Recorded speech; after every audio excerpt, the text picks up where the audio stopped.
Texas, as the CrossFit community around the world mourns the loss of one of our own. Lazar Jukic was a brother, son, partner, a fierce competitor, and passionate friend. He was the best of what it means to be a part of CrossFit. If you've been around CrossFit long enough, you hear about one thing: the community. Our CrossFit community is where we go to celebrate our victories, and it's where we stay to console us in our losses. The CrossFit Games have always been an opportunity for us to come together and celebrate. Now it is our opportunity to grieve, heal, and be there for each other. The Games will go on. However, we are not moving away from yesterday's tragedy, but we are moving forward with our memory and love of Lazar Jukic and celebrate the spirit of which he lived.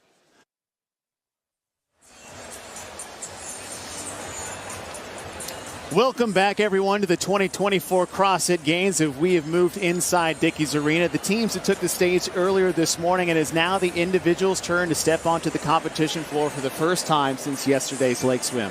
I'm Chase Ingham with Adrian Conway and Mike Arsenault. And Adrian, we've seen a lot going on. There's been a lot happening since yesterday. There's a lot happening this morning. And getting everybody together here definitely has the vibe that we were hoping to get when we showed up this morning. Yeah, man. I got to be honest, none of us know the right actions to take. We don't know the conclusive way to move forward, and being together just feels right. An opportunity to human and feel this thing out.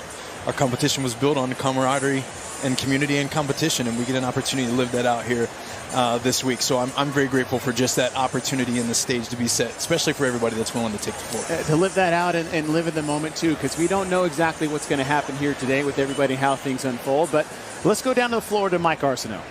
Thanks, Chase. Yeah, it's a very fluid situation here in Dickies Arena. I was at the lake all morning long yesterday, and I spent the rest of yesterday kind of holed up in my hotel. I didn't really want to see anyone or be with anyone, and today's a little bit different. I feel that sense of community, and this is kind of where I want to be, and I think the hundreds and thousands of people that are here right now this afternoon want to be around each other, and that's what this community is all about, togetherness. And we're seeing some athletes competing, some individual athletes won't be competing. There's not a clear consensus of what these athletes want to do, and that's okay because everyone grieves differently. It is a process. There's no right way or wrong way to approach this, and that's just something to keep in mind as we continue to progress over the next 3 days. Thank you, Mike. And as you said, as we're along the ride, just as everybody here is in their seats here at Dickies Arena, and those of you guys watching at home around the world, Adrian, Mike, and I, and those in the booth, and those in the trucks, and everybody around here, we're living in the moment just as everybody else. As we look at our lane assignments for heat number 1, individual event number 2. A couple athletes to look for is right off the bat, he said Abigail Dolmet, sitting in a position, won the West Coast Classic, now sitting in the first heat. Yeah, Dolmet really impressed me this season, Chase. I mean, I think she put everybody on notice when she actually had the opportunity to come out and get the victory at large. Everyone expected her to come back and get another appearance at the CrossFit Games, but to win in the way that she did, can't do anything but show her some attention through this particular event. Start the day off with day number 2. We have a monster chipper. 50 deadlifts, 3 rope climbs. They've just changed it this morning after demoing it out. 50 cal ski, 30 for the women today. GHD sit-ups, rope climbs, and then working our way back. And you see this type of event come up, and it's a big chunk of work they have. What are your steps to success, Adrian? Well, I mean, you know, one of the things that jumped off the idea sheet to me when I sat down and dreamed up where their focus needed to be was simply to pace early and then race late. There's a lot of work to be done, and this is a long time domain. It's important for athletes to strategize appropriately so then they can get on to the race on the back half of this thing. And then, of course, it's midline madness. It's a unique combination of things with the deadlift, the rope climb, the GHD, and also that ski erg out there. A lot of trunk flexion. The abs are going to be blown up. Another athlete to look at is one who has a lot of success when it comes to legless rope climbs, and that is Alex Kazan. And hearing from her coach and other people, we've seen a lot of different things happen this morning with the teams. You're going to see athletes take the floor, maybe not even take the competition floor. Some athletes have been doing a minute-long pause at the very beginning and some starting. So we're not exactly sure what we may see from heat to heat, from event to event, but all athletes are out here on the starting floor for heat number 1 to take on individual event number 2.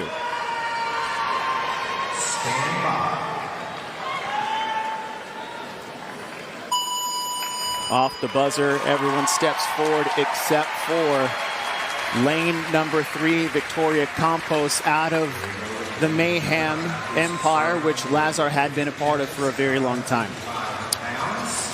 Yeah, and we talked about this, and we'll continue to mention everyone's going to show their respect and pay what they feel is their own contribution to remembering Lazar in very different ways throughout the course of this weekend. This is the way that many will. 50 deadlifts at 225 for the men. It'll be 155 for the women. They'll advance the bar forward every 10 reps, and coming out to an early lead so far, it is Abigail Dolmet, as Victoria Campos still on the starting mat. And we've seen teams do the same thing earlier, where they're at the minute mark is when they will step forward. But this is their tribute to Lazar Jukic. Yeah, I just want to point out that this is the way to start off for Victoria, to build her own personal momentum, to take a moment to soak in the opportunity for her to grace this competition floor, to open her eyes today, to be healthy and happy, and then to be able to, of course, pay a tribute to someone who is very close to her in the same training camp and spent many hours in the gym together.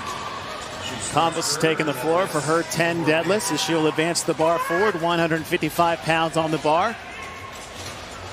Look at the top part of your screen. Clock is on the left side corners. We're past that 90-second mark.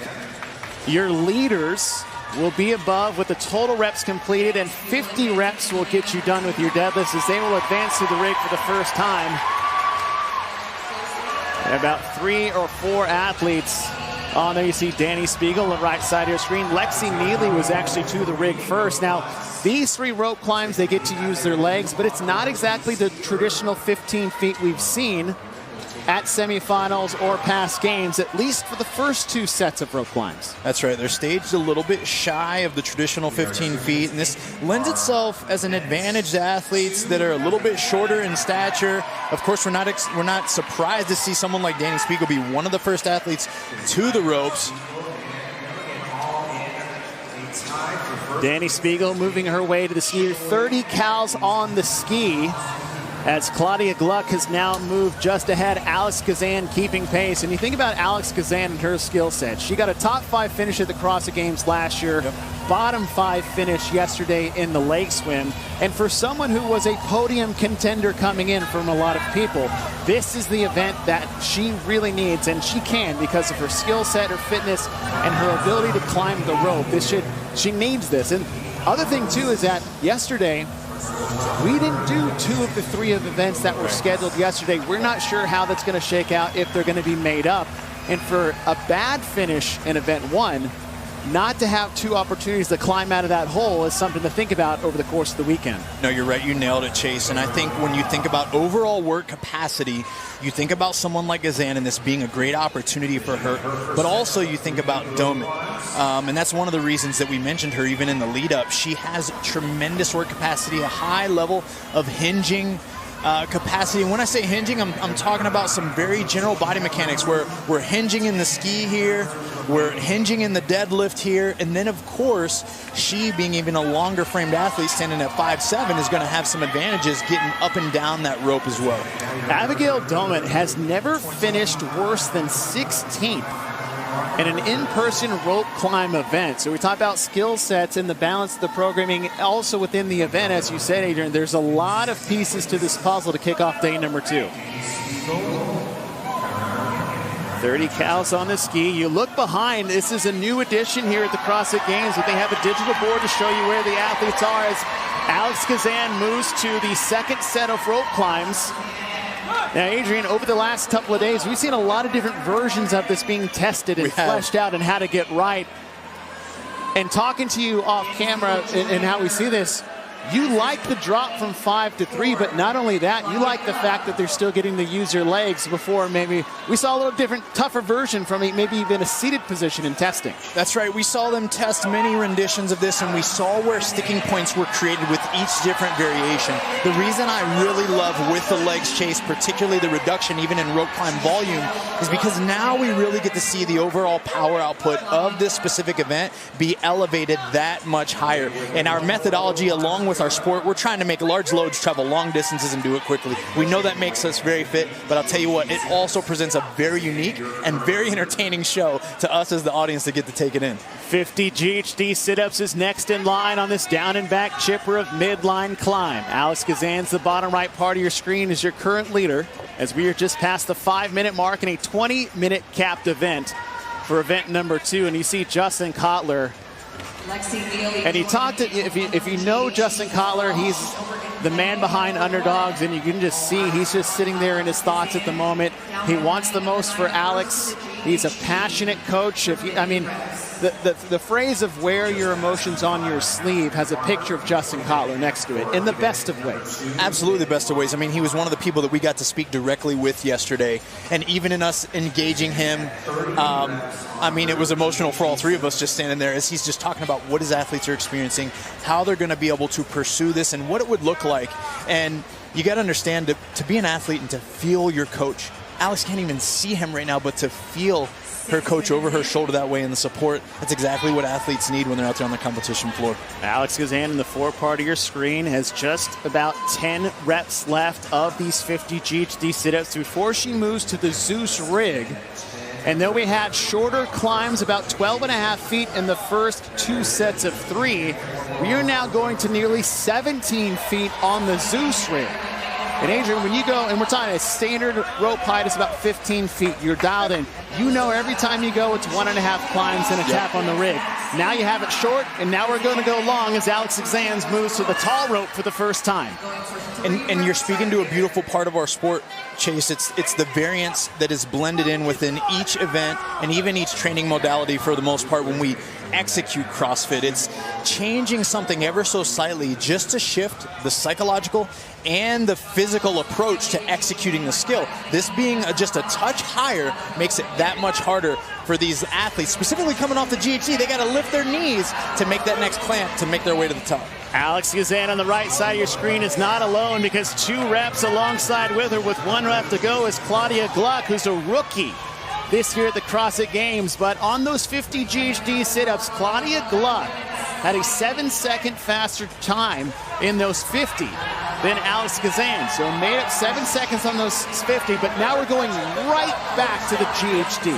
Right. And that's something to be mindful of. It's just because you can doesn't always mean you should. Alex could have been settling into a very composed pace there simply to allow herself a little reprieve or a little bit of time before she made it back to the GHD versus Claudia feeling like she could close the gap, had some urgency, and maybe excels at a movement just like this and knows she's got to kind of put her foot on the gas this time. Claudia Gluck, left side of your screen, coming out of the European semifinal. That was the French throwdown.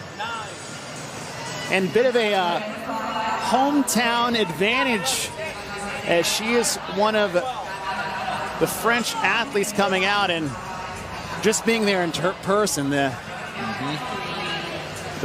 crowd and the excitement around her. And Claudia Gluck, who finished 6th at the European semifinal out of CrossFit Brienne in Colmar, France. Again, she had that faster split on Alex Kazan.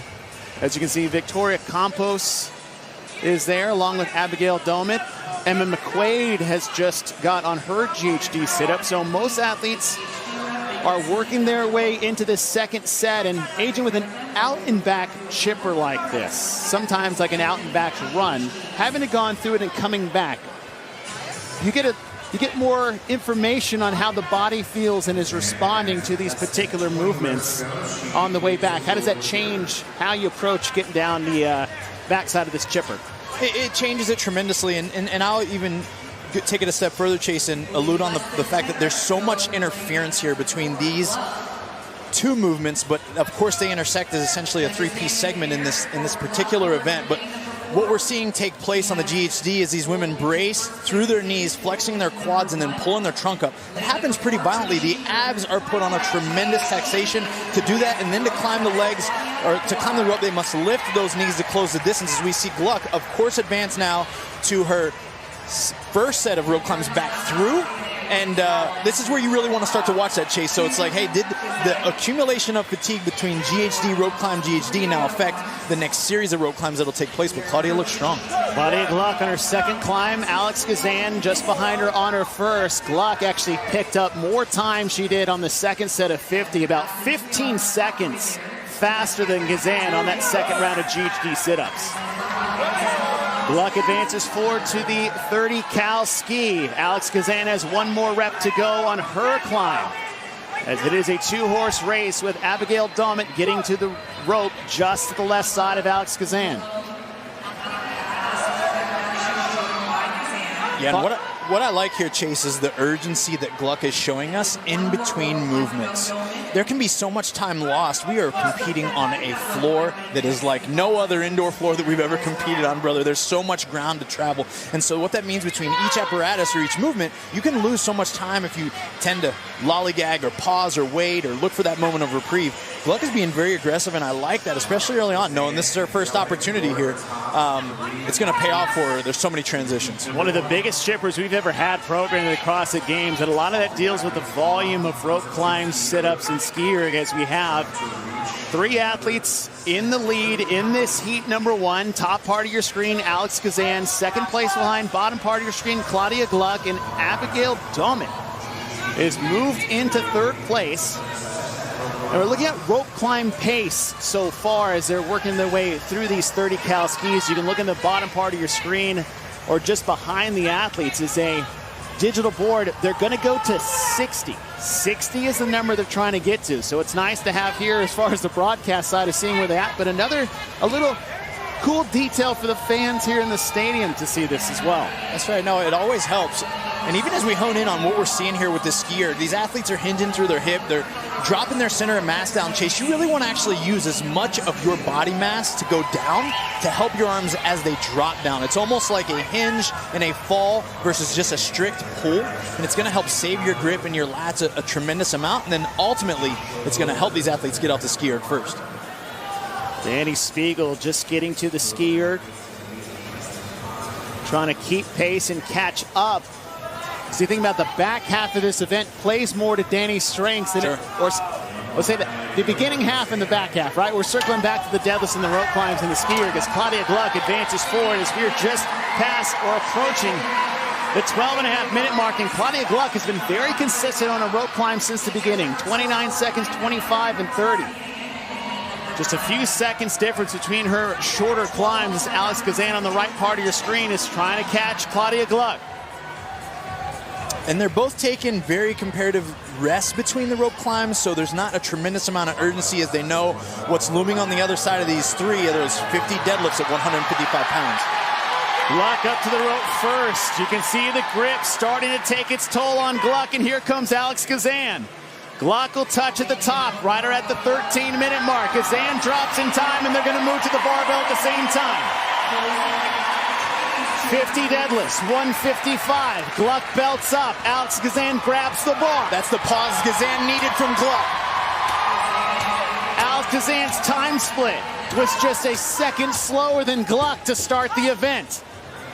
And they are neck and neck as it comes down to these final 50 deadlifts in heat number 1, individual event number 2, midline climb. Alex Gazan, tremendous deadlifter, an athlete that won an event at the Rogue Invitational with this as a 1-rep max. So that means we know she has strength in reserve. Even when it comes to doing a lighter load, for more repetition, she's going to have the advantage. And we know this is just heat 1 of 4, Adrian, and Alex Gazan with podium potential and podium aspirations. Needs to understand, we've got 30 athletes in the wings watching this performance in an event like a chipper. It is such valuable information to know how it's actually going to unfold on the floor in those later heats. That's right, and that's where it pays to be a winner. The higher that you place, the longer you get to sit back, game plan, watch and learn and strategize based on the athletes coming before you. And Alex has to know in the back of her mind, she is going to be chased down second for second by what the athletes are watching.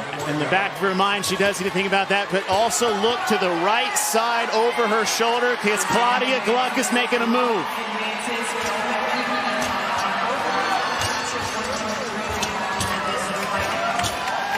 Alex Gazan just to the 32-rep mark. Claudia Gluck is trying to keep pace. Hand in the air for both athletes. 15 reps left to go. They'll advance their bar for their final set of 10 after this set of 5, and it's dead even. Who's going to hang on? Gazan on the right, Gluck on the left. 10 reps left to go. Just past the 15-minute mark. Who's going to hang on? Gazan drops the bar, so here comes Claudia Gluck. And the rookie from France will get her first heat win here at the CrossFit Games. Alex Gazan across the finish line. Abigail Dahman, no rep. Dahman has 20 reps left to go. Danny Spiegel's in the mix on the bottom right side of your screen. You've got Domet, McQuaid, and Spiegel, your next 3 in line to finish. Yeah, Domet's showing some real strong signs of fatigue, and Spiegel's just building more momentum each and every repetition as she gets closer to the finish line. Domet will drop. Danny Spiegel holds on to the bar. 40 reps for Domet, 40 for Spiegel. Domet's got to move if she wants to stay ahead of Danny, and here comes Emma McQuaid. Sung-Young Choi just behind them, but it's going to be Danny Spiegel, Emma McQuaid, Abby Domet. Who's it going to be first? And here comes Danny Spiegel. Emma McQuaid, wow. Abby Domet, 1, 2, 3 to finish. Sung-Young Choi, 2 reps left to go.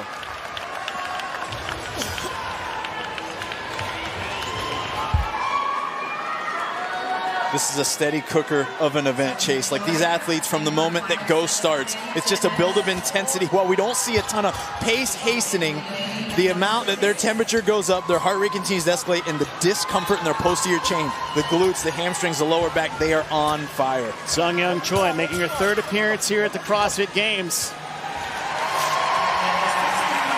Out of the Republic of Korea.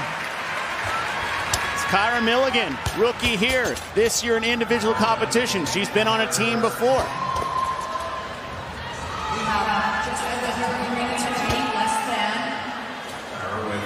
Less than 10 reps to go. Seeing athletes even go down to singles, 1 rep at a time to finish the workout. Dawan Jung. Yeah, Dawan Jung. Also out of the Asian semifinal, Far East Throwdown. That quick single, what is it about that quick single that is so enticing to some athletes? Well, it takes away the eccentric loading. You having to use energy to lower the bar back to a place where it'll naturally go due to, well, thanks, gravity. But the idea is that it can essentially save some and reduce some soreness that could actually await her the next day or even later today due to controlling the bar to the ground. Lexi Neely in lane number 1 to finish her last set of deadlifts as we have Victoria Campos left on the floor. And a reminder, if you didn't see the very beginning, Victoria Campos stood on her mat for 1 minute as her way to honor Lazar Jukic's passing from yesterday. 18:20 on the clock. 20 minutes is the time cap. As Victoria Campos has 4 reps left to get to 40, and she'll have 10 to finish out of these 50 deadlifts at 155 pounds.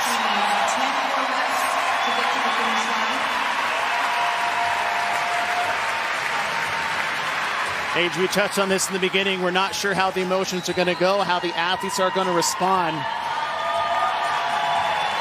But it feels like to be in front of this crowd, to hear this noise. It's exactly what we were hoping to find here today. Yeah. It's the familiarity that we all just need to feel. It again, where not many choices seem like the right one, this feels good.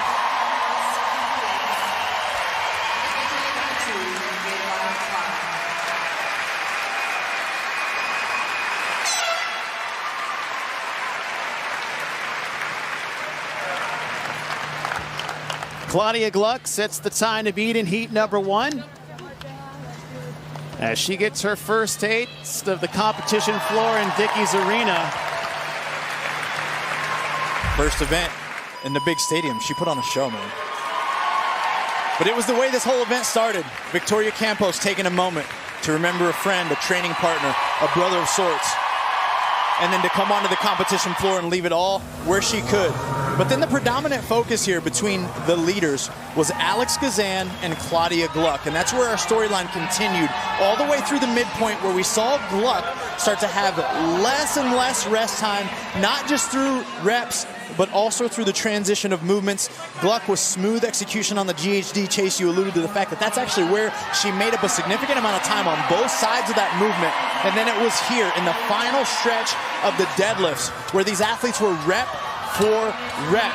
Gazan taking just a touch longer pauses than Gluck, and Gluck was willing and able to go unbroken to get herself a heat victory with her first time here in Dickies Arena.